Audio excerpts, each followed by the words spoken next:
കൂട്ടിയിട്ട് അവൾ അങ്ങോട്ട് കയറും. അപ്പം അതുകൊണ്ട് ഞാൻ മുറ്റത്തേക്ക് ഇറങ്ങിയതാണ്. ആഹാ, എന്താ ഭംഗി രാത്രിക്ക് ഈറ്റങ്ങളെയൊക്കെ കാണാനറിയോ, എന്തൊരു സുഖമാണെന്നറിയോ. രാവിലെ എണീറ്റ് വരുമ്പോൾ ഇവരെയൊക്കെ ഇങ്ങനെ കാണുന്നതെന്ന് പറഞ്ഞാൽ ഭയങ്കര സുഖം കേട്ടോ. ചെടി വളർത്താത്തവരൊക്കെ ഉണ്ടെങ്കിൽ ചെടി വളർത്തണേ. നമുക്ക് എന്ത് വിഷമം ഉണ്ടെങ്കിലും ഉണ്ടല്ലോ, ഇവരുടെ ഇടയിലേക്ക് സത്യമായിട്ടും എൻ്റെ കാര്യം ഞാൻ പറയാം കേട്ടോ, സത്യമായിട്ടും ഇവരുടെ ഇടയിലേക്ക് വന്ന് രാവിലെ ഇറങ്ങി ഞാൻ ചായക്കൊക്കെ വെള്ളം വെച്ച് കഴിഞ്ഞ് കുളിയൊക്കെ കഴിഞ്ഞ് ചായക്ക് വെള്ളം കഴിച്ച് ചായ തിളയ്ക്കുന്ന സമയത്തിന് വലിയ തിരക്കില്ലെങ്കിൽ കേട്ടോ, അല്ലെങ്കിൽ പിന്നെ നമുക്ക് അടുക്കളയിൽ പണി വേഗം വേഗം വേഗം തീർത്തിട്ട് പോകാനുണ്ടാവുമല്ലോ. അപ്പോൾ ഞാൻ രാവിലെ ഇതിലേക്ക് വന്ന് ഇവരെയൊക്കെ ഒന്ന് തലോടി, വല്ല പുഴുവോ പാറ്റയോ എന്തെങ്കിലുമൊക്കെ ഉണ്ടോയെന്നൊക്കെ നോക്കി അവരെയൊക്കെ ഒന്ന് സുഖപ്പെടുത്തി. എന്തൊരു മനസ്സിനെന്തൊരു സുഖമാണെന്നറിയോ. നല്ല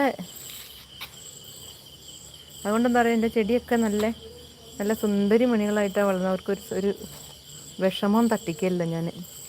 ഒരു പുഴു വരികയെ അങ്ങനത്തെ ഒന്നും ഞാൻ സമ്മതിക്കില്ല.